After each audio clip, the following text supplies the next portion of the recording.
میرے بزرگوں، بھائی اور بہنوں، میں سمجھتا ہوں کہ ماضی میں جھانک کر رونے دھونے سے کوئی فائدہ نہیں، مگر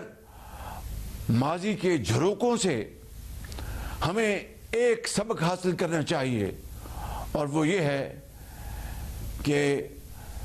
ہم نے ماضی میں کیا کھویا اور آئندہ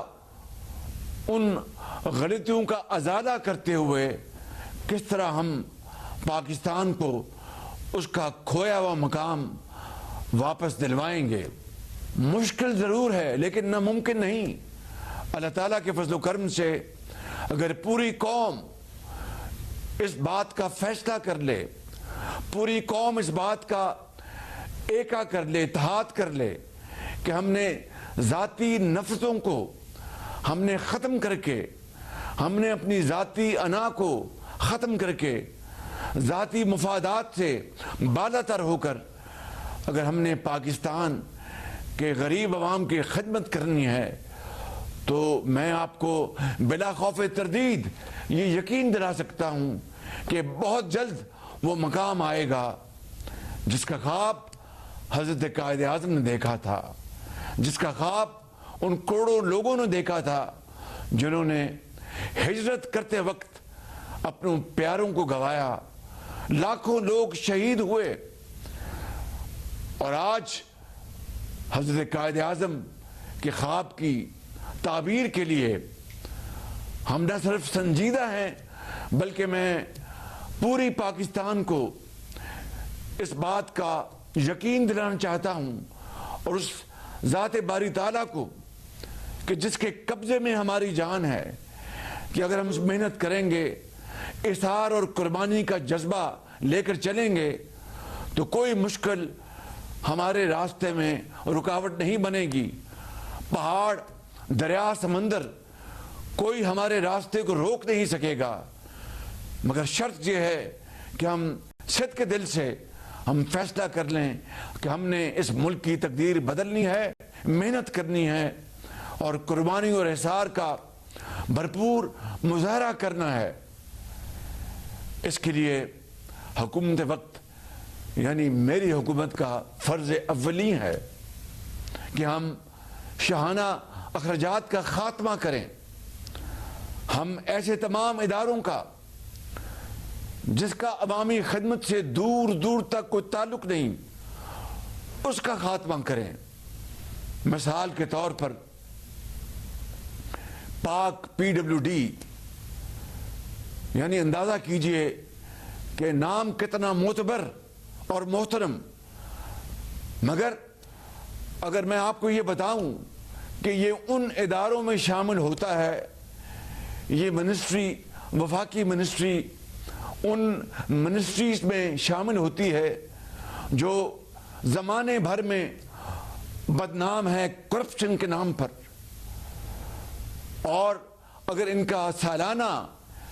اس منسٹری کا یعنی ان کی تنخواہیں اور پرکس اینڈ پریویلیجز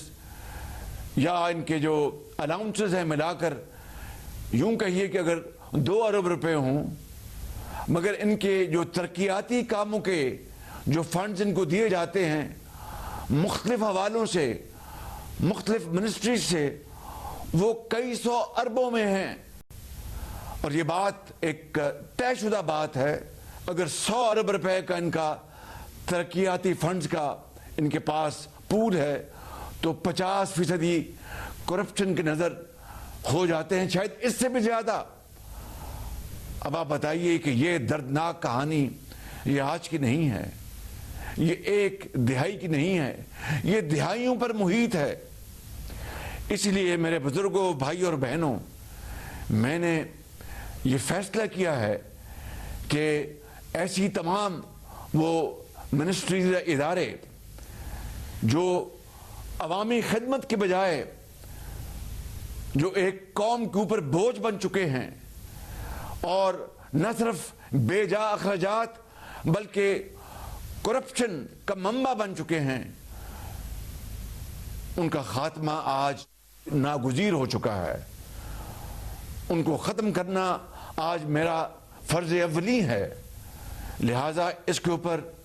ایک منسٹریل کمیٹی بنا دی گئی ہے، اور میں آپ کو یقین دلاتا ہوں کہ انشاءاللہ اگلے 1.5-2 ماہ میں آپ کے پاس مثبت نتائج لے کر آؤں گا، اور ایسے تمام اداروں کا خاتمہ کر دیا جائے گا جو آج پاکستان کے اوپر بوجھ بن چکے ہیں، جو کروڑوں عوام کی جیب کے اوپر بوجھ بن چکے ہیں، ٹیکسز کے ذریعے ان کی تنخواہیں اور کرپشن کی نظر ہو جاتی ہیں۔ میں سمجھتا ہوں کہ یہ ایک واحد ایسا قدم ہوگا کہ جو انشاءاللہ پاکستان کے اندر نہ صرف اربوں روپے کی بچت ہوگی بلکہ ترقی اور خوشحالی کی طرف ایک سنگ میل کی حیثیت رکھے گا انشاءاللہ۔ اور میرا آپ سے وعدہ ہے، زندگی رہی تو اگلے 1.5 ماہ میں انشاءاللہ بہت سالڈ فیصلے اس حوالے سے آپ کے پاس میں لے کر آؤں گا۔